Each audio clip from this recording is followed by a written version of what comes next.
ആശ്വാസം നേടാം. ഹൃത്തിനുള്ളിൽ ജീവൻ നൽകും വചനം, തിരുവചനം. ഈശോയിൽ ഏറ്റവും പ്രിയപ്പെട്ടവരെ, ഇന്ന് നാം ചിന്തിക്കുക രോഗികളെ സുഖപ്പെടുത്തുന്ന ഈശോയെക്കുറിച്ചാണ്. ലൂക്കായുടെ സുവിശേഷം 6-ാം അധ്യായം 17 മുതലുള്ള വചനങ്ങൾ. വചനഭാഗത്തിൻ്റെ ഹെഡിങ് തന്നെ രോഗികളെ സുഖപ്പെടുത്തുന്നു എന്നതാണ്. അവൻ അവരോടുകൂടി ഇറങ്ങി സമതലത്തിൽ വന്നു നിന്നു. ശിഷ്യന്മാരുടെ ഒരു വലിയ ഗണവും അവൻ്റെ വചനം ശ്രവിക്കുന്നതിനും രോഗശാന്തി നേടുന്നതിനുമായി യൂദയ, ജെറുസലേം എന്നിവിടങ്ങളിൽ നിന്നും ടൈർ, സീദോൻ എന്നീ തീരപ്രദേശങ്ങളിൽ നിന്നും വന്ന വലിയ ജനസമൂഹവും അവിടെ ഒരുമിച്ച് കൂടി. അശുദ്ധാത്മാക്കളെ പീഡിതരായവർ സുഖമാക്കപ്പെട്ടു. ജനങ്ങളെല്ലാം അവനെ ഒന്ന് സ്പർശിക്കാൻ അവസരം പാർത്തിരുന്നു. എന്തെന്നാൽ അവനിൽ നിന്ന് ശക്തി പുറപ്പെട്ട് എല്ലാവരെയും സുഖപ്പെടുത്തിയിരുന്നു.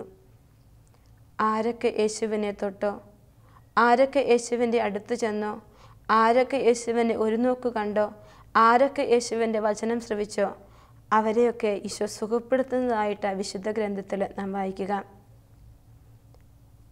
ലൂക്കായുടെ സുവിശേഷം 8-ാം അധ്യായം 40 മുതൽ 56 വരെയുള്ള വചനങ്ങൾ നാം പരിശോധിക്കുമ്പോൾ 2 വലിയ രോഗശാന്തികൾ നാം അവിടെ കാണുന്നുണ്ട്.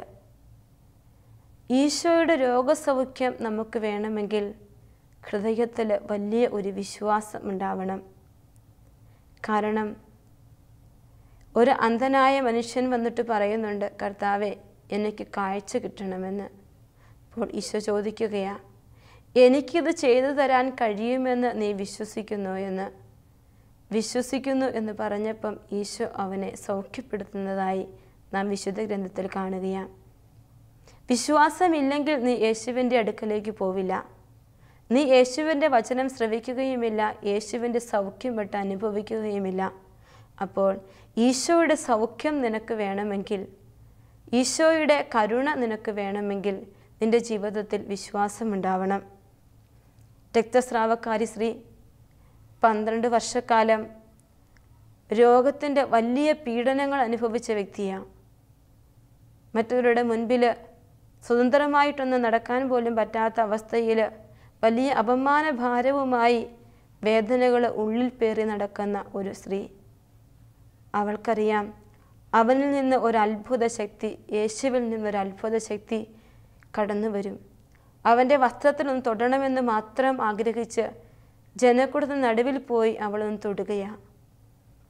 ആ തൊട്ടപ്പോൾ തന്നെ ഈശോയുടെ ശക്തി അവളിലേക്ക് പ്രവഹിക്കുന്നതായും അവൾ സൗഖ്യം പ്രാപിക്കുന്നതായും നാം കാണുകയാണ്. ഈശോ അവളോട് പറയുന്ന ഒരു വാക്കുണ്ട്. ആ വചനമാണ് നമ്മുടെ ജീവിതത്തിൽ നമുക്ക് ഏറ്റവും ആവശ്യമായിട്ടുള്ളത്. അവൾ തിക്കി ഒരുപാട് ജനക്കൂട്ടം അവരെ തിക്കിയിരുന്നു. അതിനിടയിൽ നിന്ന ഒരു സ്ത്രീ പിന്നിലൂടെ വന്ന് അവൻ്റെ വസ്ത്രത്തിൻ്റെ വിളിമ്പിൽ സ്പർശിച്ചത്. തൽക്ഷണം അവളുടെ രക്തസ്രാവം നിലച്ചുവെന്ന്. ഈ സമയം തിരിഞ്ഞ് ഈശോ അവളോട് പറയുക, മകളെ, നിന്റെ വിശ്വാസം നിന്നെ രക്ഷിച്ചിരിക്കുന്നു, സമാധാനത്തോടെ പോവുക. ഞാൻ വിശ്വാസത്തോടെ യേശുവിനെ തൊടുമ്പം യേശു എൻ്റെ ഹൃദയത്തിലാണ് സമാധാനം നിറയ്ക്കുക. ഈ രക്തസ്രാവക്കാരി സ്ത്രീക്ക് രോഗത്തിൻ്റെ പീഡകൾ കൊണ്ട് അവൾക്ക് സമാധാനം നഷ്ടപ്പെട്ടു പോയി. അപ്പോൾ ഇവിടെ ഈശോ പറയുന്നത് നിന്റെ രോഗം സുഖമാക്കപ്പെട്ടു എന്നല്ല, മറിച്ച് സമാധാനത്തോടെ പോവുക എന്ന്. ആരൊക്കെ യേശുവിനെ കാണുന്നോ, ആരൊക്കെ യേശുവിനെ തൊടുന്നോ, ആരൊക്കെ യേശുവിൻ്റെ മുൻപിലിരിക്കുന്നോ അവനിലേക്ക് ഈശോ സമാധാനം നിറയ്ക്കും. അത് നിൻ്റെ വിശ്വാസത്തിൻ്റെ വലിയ തോതനുസരിച്ച് നിൻ്റെ ജീവിതത്തിൽ ഇടപെടും. ഒരു നിമിഷം കൊണ്ട്, ഒരു സെക്കൻഡ് കൊണ്ട് ഈശോ നമ്മുടെ ജീവിതത്തിൽ ഇടപെടും. പ്രിയപ്പെട്ടവരെ, നമുക്കൊക്കെ അറിയാം, ഒരു ഡോക്ടർ ഒരു രോഗിക്ക് മരുന്ന് കൊടുക്കണമെങ്കിൽ, ഒരു പനിയായിട്ട് ഒരു വ്യക്തി ഹോസ്പിറ്റലിലേക്ക് വന്നാൽ ഹൈ ടെമ്പറേച്ചർ ആണ് എങ്കിൽ ഒരു ഇഞ്ചക്ഷൻ എടുത്തു കഴിഞ്ഞാൽ അറ്റ്ലീസ്റ്റ് ഒരു 20 മിനിറ്റെങ്കിലും എടുക്കും ആ ടെമ്പറേച്ചർ ഒന്ന് താഴുവാനായിട്ട്. എന്നാൽ ഇന്ന് ഏതെല്ലാം ധ്യാന കേന്ദ്രങ്ങളിലാണ് നാം ഈശോയുടെ സൗഖ്യത്തിൻ്റെ അത്ഭുതങ്ങൾ കാണുക. അവിടെ അരമണിക്കൂർ വേണ്ട, സെക്കൻഡുകൾ വേണ്ട. വിശുദ്ധ കുർബാനയിൽ ഈശോയുടെ സജീവ സാന്നിധ്യം എഴുന്നള്ളി വരുമ്പം യേശുവേ എന്ന് കൈനീട്ടി വിളിക്കുന്ന ആ മണിക്കൂറിൽ അവൻ കടന്നു വന്ന് 1 സെക്കൻഡ് കൊണ്ട് തളർന്ന കാൽമുട്ടുകളെ ബലപ്പെടുത്തുന്നത്, വലിയ ക്യാൻസർ രോഗങ്ങൾ മാറിപ്പോകുന്നത്, മുഴകൾ അപ്രത്യക്ഷമാകുന്ന അത്ഭുതങ്ങൾ കാണുന്ന ഒരു കാലഘട്ടത്തിലാണ് നമ്മൾ ജീവിക്കുക. ഈ ഒരു കാലഘട്ടത്തിൽ നാം ജീവിക്കുമ്പം എൻ്റെ വിശ്വാസം ഒരു പടി കൂടി ഉയർത്തിയാൽ എൻ്റെ ജീവിതത്തിൽ സൗഖ്യം കടന്നു വരും. അപ്പസ്തോല പ്രവർത്തനങ്ങളിലെ 4-ാം അധ്യായം 30 മുതലുള്ള വചനങ്ങളിൽ പറയുക, ദൈവമേ, അവിടുത്തെ പരിശുദ്ധ ദാസനായ യേശുവിൻ്റെ നാമത്തിൽ അത്ഭുതങ്ങൾ, അടയാളങ്ങൾ സംഭവിക്കാൻ അവിടുത്തെ കരം നീട്ടണം. ഈ ദൈവത്തിൻ്റെ കരം നീട്ടുവാൻ വേണ്ടി ആദിമ സഭാ സമൂഹം യേശുനാമത്തിൽ പ്രാർത്ഥിക്കുന്നത് നാം കാണുന്നുണ്ട്. നീ രോഗിയാണെങ്കിൽ നീ ആദ്യം വിളിച്ചു പ്രാർത്ഥിക്കേണ്ടത് യേശുവിൻ്റെ നാമത്തെയാണ്. യേശുനാമം എല്ലാ രോഗങ്ങൾക്കും വലിയ ശാശ്വതമായ മരുന്നാണ്. വലിയ കീമോയേക്കാൾ, റേഡിയേഷനേക്കാൾ, ഇഞ്ചക്ഷനേക്കാൾ ഒക്കെ വലിയ വലിയ ഉന്നതമായ നാമമാണ് യേശുവിൻ്റെ നാമം. ഈ വലിയ ഡോക്ടറാണ് എല്ലാ രോഗശാന്തികളുടെയും ഉറവിടം. വേദനകളിൽ യേശുവിനോട് ചേർന്ന് നമ്മൾ പ്രാർത്ഥിക്കുമ്പോൾ, യേശുവിനെ വിളിക്കുമ്പോൾ അവിടെ അനുഗ്രഹമുണ്ട്. അന്ധനായ ബർത്തിമേയൂസ് യേശുവിനെ വിളിക്കുകയാണ്. ഇന്ന് നിൻ്റെ ജീവിതത്തിൽ യേശുവിൻ്റെ അത്ഭുതം കാണണമെങ്കിൽ, യേശുവിൻ്റെ സൗഖ്യം നിൻ്റെ രോഗക്കിടക്കയിൽ നിനക്ക് അനുഭവിക്കണമെങ്കിൽ വിശ്വാസത്തോടെ യേശുവേ എന്ന് നീ ഒന്ന് ഉറക്കെ വിളിച്ചാൽ അവിടെ ഈശോ അടുത്തു വന്ന് നിന്നെ തൊടും. പ്രിയപ്പെട്ടവരെ, ആ അന്ധനായ യാചകൻ അവിടെ കിടന്ന് വിളിച്ച് കരഞ്ഞപ്പം യേശുവിൻ്റെ കാതുകളിൽ അവൻ്റെ സ്വരം എത്തിയില്ലേ? യേശുവിനെ ഏറ്റുപറയണം നിൻ്റെ രോഗക്കിടക്കയിലും നീ. മത്തായിയുടെ സുവിശേഷം 10-ാം അധ്യായം 32-ാമത്തെ വചനം. മനുഷ്യരുടെ മുൻപിൽ എന്നെ ഏറ്റുപറയുന്നവനെ എൻ്റെ സ്വർഗപിതാവിൻ്റെ മുൻപിൽ ഞാനും ഏറ്റുപറയുമെന്ന്. യേശുവിൻ്റെ നാമം നിൻ്റെ കുടുംബത്തിൽ നീ ഏറ്റുപറയുമ്പം ആ വലിയ നാമത്തിൻ്റെ അത്ഭുത ശക്തിയാൽ രോഗപീഠകൾ നിൻ്റെ കുടുംബത്തിൽ നിന്ന് മാറിപ്പോകും. കുടുംബ പ്രാർത്ഥനയ്ക്ക് പിതാവ് മുട്ടുമേൽ നിന്ന് ആദ്യമേ യേശുവിനെ വിളിച്ചു പ്രാർത്ഥിക്കുമ്പോൾ അപ്പനും അമ്മയും മക്കളുമൊക്കെ ഒന്നു ചേർന്ന് കടന്നു വരുന്ന അത്ഭുതത്തിൻ്റെ മണിക്കൂറായി മാറും നമ്മുടെ കുടുംബ പ്രാർത്ഥനകൾ. യേശുവിനെ വിളിക്കുന്നവരായി മാറണം. യേശുവിനെ പ്രഘോഷിക്കുന്നവരായി മാറുമ്പോൾ രോഗത്തിൻ്റെ വലിയ പീഡനങ്ങൾ നമ്മുടെ ജീവിതത്തിൽ നിന്ന് മാറിപ്പോവുകയാണ്. അപ്പസ്തോല പ്രവർത്തനം 3-ാം അധ്യായം 6 മുതലുള്ള വചനങ്ങളിൽ അവിടെ സ്വർണ്ണ വെള്ളി എന്ന സഭ വിശേഷിപ്പിക്കുന്ന ഒരു വെള്ളിയാഴ്ച, യേശുവിൻ്റെ ഉയർപ്പിന് ശേഷമുള്ള വെള്ളിയാഴ്ച, പത്രോസും യോഹന്നാനും കൂടി ദേവാലയത്തിലേക്ക് കടന്നു പോകുമ്പോൾ ദേവാലയത്തിൻ്റെ കവാടത്തെങ്കിലിരുന്ന് ഒരു മുടന്തനായ മനുഷ്യൻ ഭിക്ഷയാചിക്കുകയാണ്. സാധാ ആളുകളെ പോലെ കണ്ടിട്ട് അവരുടെ നേരെ കൈനീട്ടുക, എന്തെങ്കിലും പിച്ച തരണമേ എന്ന് പറഞ്ഞ് അവരുടെ കണ്ണുകളിലേക്ക് നോക്കി ആവശ്യപ്പെടുമ്പോൾ പത്രോസ് പറയുന്നൊരു കാര്യമുണ്ട്. സ്വർണമോ വെള്ളിയോ എൻ്റെ കയ്യിലില്ല, എനിക്കുള്ളത് നിനക്ക് ഞാൻ തരുന്നു. നസ്രാനായ യേശുവിൻ്റെ നാമത്തിൽ എഴുന്നേറ്റ് നടക്കുക എന്ന്. തൽക്ഷണം വളഞ്ഞിരുന്ന അവൻ്റെ മുട്ടുകൾ നേരെയായതും അവൻ എഴുന്നേറ്റ് മുടന്തുള്ള മുട്ടുകൾ മാറി ഓടി നടക്കുന്നതുമായി വിശുദ്ധ ഗ്രന്ഥത്തിൽ നാം കാണുകയാണ്. പ്രിയപ്പെട്ടവരെ, യേശു ഇന്നും അത്ഭുതം ചെയ്യുകയാണ്. അന്ന് കാനായിൽ തമ്പുരാൻ ചെയ്ത അത്ഭുതം, ജെറുസലേമിൽ ഈശോ ചെയ്ത അത്ഭുതങ്ങൾ ഇന്ന് എൻ്റെ കുടുംബത്തിൽ വേണമെങ്കിൽ ഞാൻ യേശു നാമത്തെ എൻ്റെ ചങ്കോട് ചേർത്ത് പിടിക്കണം. രോഗികളായിട്ടുള്ള അനേകർ ഒരുപക്ഷെ ഈ വചനം കേൾക്കുന്നുണ്ടെങ്കിൽ അവർ യേശുവിൻ്റെ നാമം ചങ്കോട് ചേർത്ത് പിടിക്കുമ്പോൾ വലിയ വിടുതലിൻ്റെ അനുഭവം ഈശോ തരികയാണ്. കഴിഞ്ഞ ദിവസം ഒരു കുട്ടി ഭയങ്കര ശക്തമായ തലവേദനയാണ്, നീണ്ട 5 വർഷങ്ങൾ. അവൾക്ക് എല്ലാ ദിവസവും വൈകുന്നേരം 5 മണിയാകുമ്പോൾ തലവേദന തുടങ്ങിയാൽ ഉറങ്ങാനാവാത്ത തലവേദന. പ്രാർത്ഥിക്കാനായിട്ട് പറഞ്ഞപ്പോൾ, ഇങ്ങനെ പ്രാർത്ഥിച്ചപ്പോൾ യേശു നാമത്തിൽ ഈ തലവേദന വിട്ടുപോകട്ടെ എന്ന് പറഞ്ഞ് നെറ്റിയിൽ 3 തവണ കുരിശ് വരച്ച് പ്രാർത്ഥിക്കാൻ പറഞ്ഞു കൊടുക്കാൻ ദൈവത്തിൻ്റെ ആത്മാവ് പ്രചോദിപ്പിച്ചു. പ്രിയപ്പെട്ടവരെ, ആ വിശ്വാസത്തോടെ ആ പ്രാർത്ഥന ഏറ്റുചൊല്ലി ആ മകള് പ്രാർത്ഥിച്ചു. വൈകുന്നേരം വിളിച്ചു പറയുകയാ, ഈശോയ്ക്ക് 1000 നന്ദി, ഈശോ എൻ്റെ തലവേദന എന്നേക്കുമായി എടുത്തു മാറ്റിയെന്ന്. തനിക്കെന്തോ വലിയ ട്യൂമറാണെന്നൊക്കെ ഒരു ചിന്തയിലാണ് അവൾ ഇരിക്കുക. കാരണം 5 വർഷമായി നിരന്തരമായ തലവേദന, കണ്ണുകൾ കുഴിഞ്ഞു പോകുന്ന ഒരവസ്ഥയിലൂടെ ആ കുഞ്ഞിന്ന് കടന്നു പോവുക.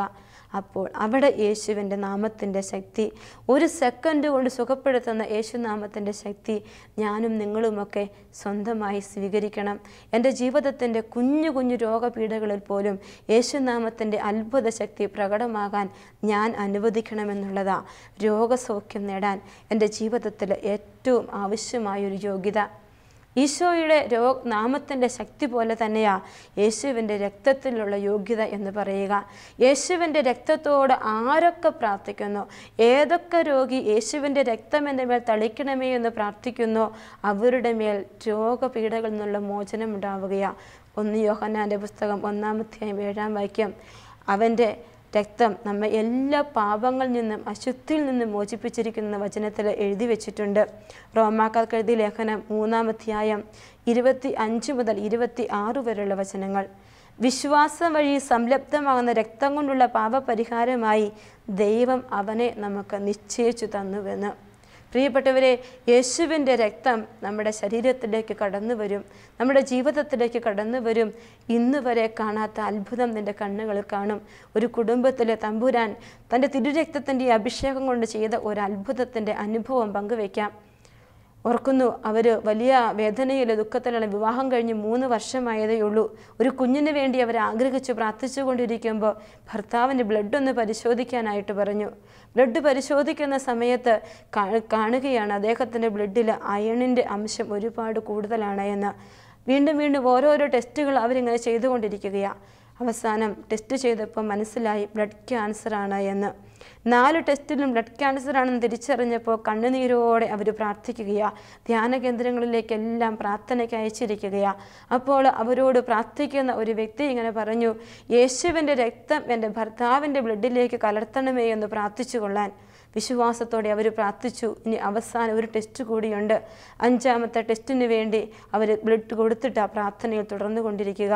ആ ടെസ്റ്റിൽ റിസൾട്ട് വന്നപ്പം 4 ടെസ്റ്റിലും ബ്ലഡ് ക്യാൻസർ ആണെന്ന് പോസിറ്റീവ് എഴുതി വെച്ചെങ്കിൽ ഈ ബ്ലഡ് ടെസ്റ്റ് റിസൾട്ട് നെഗറ്റീവാക്കി മാറ്റിയിരിക്കുക.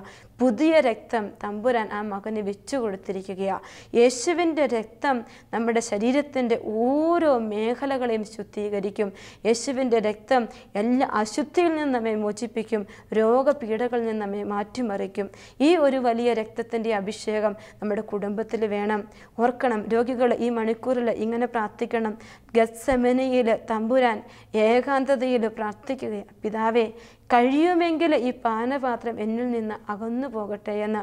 അവനിങ്ങനെ പ്രാർത്ഥിക്കുമ്പം അവൻ്റെ ഹൃദയത്തിൻ്റെ വലിയ വേദനയിൽ നിന്ന് അവൻ അനുഭവിക്കാൻ പോകുന്ന മനുഷ്യമക്കളുടെ പാപഭാരം കണ്ടപ്പോൾ അവൻ്റെ ശരീരത്തിൽ നിന്ന് ഞരമ്പുകളൊക്കെ പൊട്ടിയിട്ട് രക്തം ഇറ്റിറ്റായിട്ട് ഓരോ തുള്ളി നിലത്തേക്ക് വീണുവെന്ന് നമുക്ക് വായനയിൽ സുവിശേഷത്തിൽ കാണുവാനായിട്ട് സാധിക്കും. ഈ രക്തം വിയർത്ത യേശുവിനെ ഏത് രോഗി വാരിപ്പുണരുന്നോ അവൻ്റെ ശരീരത്തിലേക്ക് യേശുവിൻ്റെ തിരുരക്തത്തിൻ്റെ അത്ഭുത സൗഖ്യമുണ്ടാവും.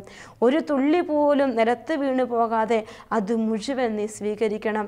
ഇന്ന് എന്നെ ശ്രവിക്കുന്ന എല്ലാ രോഗികളും ഈ തിരുരക്തത്തിൻ്റെ അഭിഷേകം എൻ്റെ ശരീരത്തിലേക്ക് വ്യാപരിക്കാൻ പ്രാർത്ഥിക്കുമ്പോൾ തന്നെ ഈശോ അവരുടെ ജീവിതത്തിൽ അത്ഭുതം ചെയ്യും.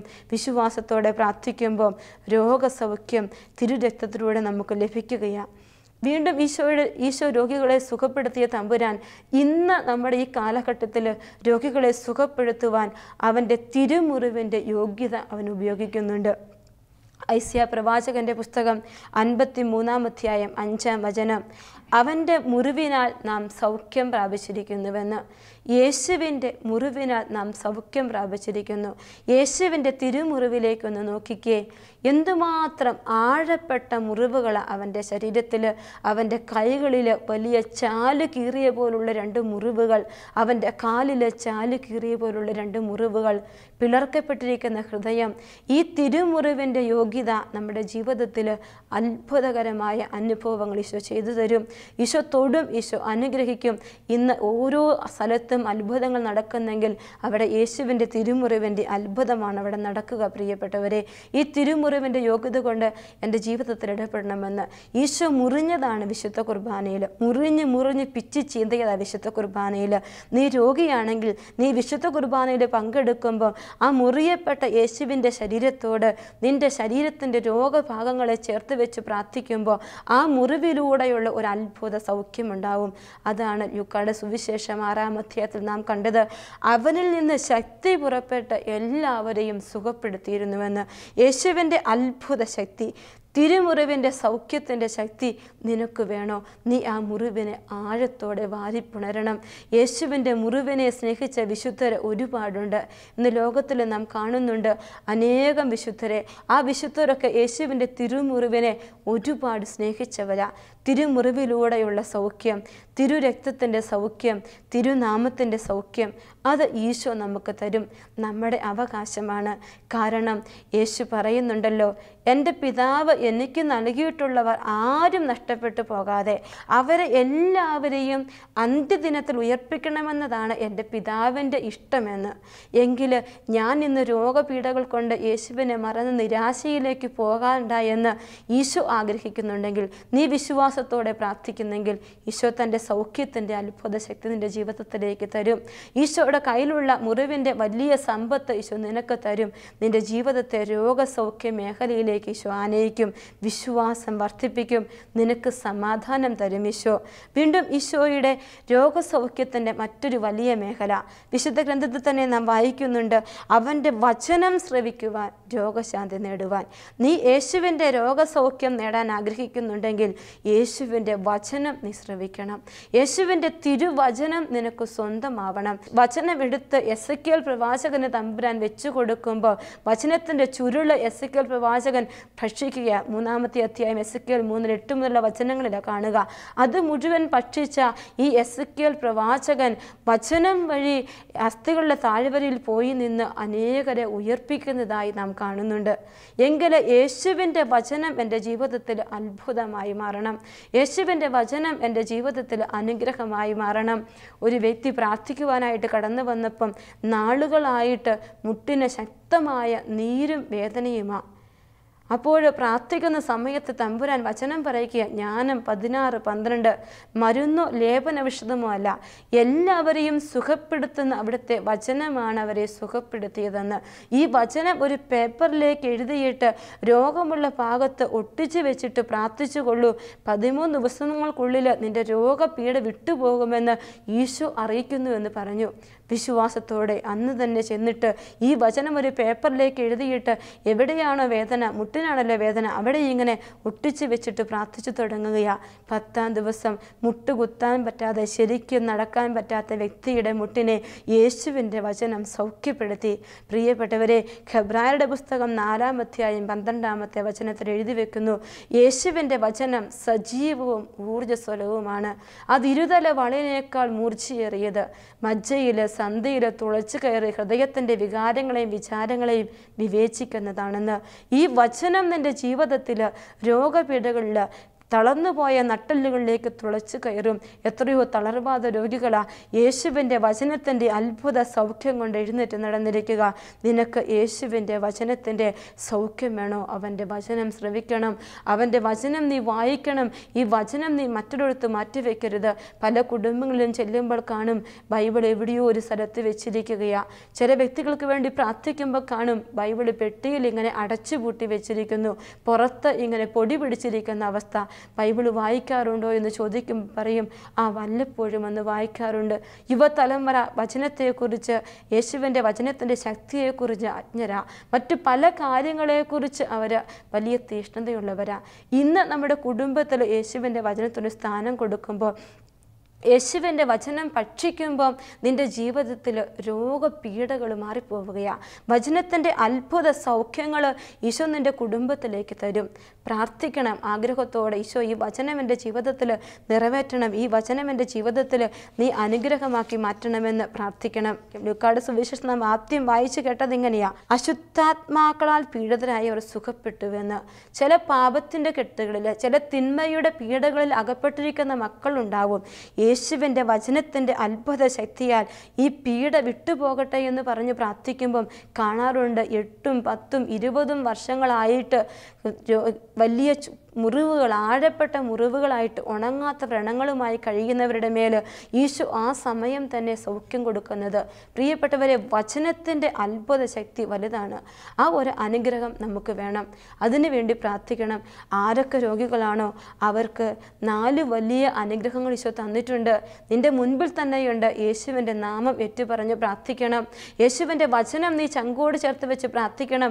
യേശുവിൻ്റെ തിരുരക്തം കൊണ്ട് കുളിക്കപ്പെടുവാൻ, തിരുരക്തത്തിൻ്റെ അഭിഷേകത്തിന് വേണ്ടി പ്രാർത്ഥിക്കുമ്പോൾ നിനക്ക് യേശു തൻ്റെ അനുഗ്രഹം നിൻ്റെ ജീവിതത്തിലേക്ക് ചൊരിയും.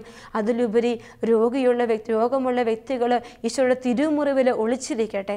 അപ്പോൾ ഈശോ നിനക്ക് വലിയ സൗഖ്യത്തിൻ്റെ അനുഭവം തരും. ഈ ഒരു അനുഗ്രഹം എല്ലാ രോഗികൾക്കും ഉണ്ടാകാനായിട്ട് നമുക്ക് ആഗ്രഹിക്കാം, പ്രാർത്ഥിക്കാം. നമുക്ക് കൈകൾ കൂട്ടിപ്പിടിച്ച് പ്രാർത്ഥിക്കാം. കർത്താവേ, രോഗപീഠകളിൽ അകപ്പെട്ടിരിക്കുന്ന എല്ലാ മക്കളെയും തിരുമുമ്പിൽ സമർപ്പിക്കുകയാ. കട്ടിലുകളിൽ, ആശുപത്രി കിടക്കുകളിലെല്ലാം ആയിരിക്കുന്ന മക്കളെ തമ്പുരാനെ, അവരുടെ രോഗത്തിൻ്റെ വേദനകളിലേക്ക് നീ കടന്നു വരണം. നിൻ്റെ വചനത്തിൻ്റെ ശക്തി കൊണ്ട്, തിരുമുറിവിൻ്റെ ശക്തി കൊണ്ട്, തിരുനാമത്തിൻ്റെ അത്ഭുത ശക്തി കൊണ്ട് യേശുവെ ഇവരെ എല്ലാം സൗഖ്യപ്പെടുത്തണം. യേശുവെ, നിൻ്റെ തിരുമുറിവിൽ ഇവരെ ഒളിപ്പിച്ചു വെക്കണമേ കർത്താവെ. പുതിയ ജീവിതം, പുതിയ വ്യക്തികളാക്കി, പുതിയ ശരീരമാക്കി ഇവർക്ക് കൊടുക്കണമേ എന്ന് പ്രാർത്ഥിക്കുന്നു. ഈശോയെ, ഞങ്ങളുടെ ഈ പ്രാർത്ഥനകളെല്ലാം പരിശുദ്ധി അമ്മയുടെ വിമല ഹൃദയം വഴി അങ്ങേക്ക് സമർപ്പിക്കുന്നു. അമ്മ വഴി, അമ്മയുടെ മധ്യസ്ഥം വഴി അവിടുന്ന് എല്ലാ മക്കളെയും തൊട്ട് സുഖപ്പെടുത്തണമേ എന്ന് പ്രാർത്ഥിക്കുന്നു. നിത്യം പിതാവും പുത്രനും പരിശുദ്ധാത്മാവുമായ സർവേശ്വര. ആമേൻ.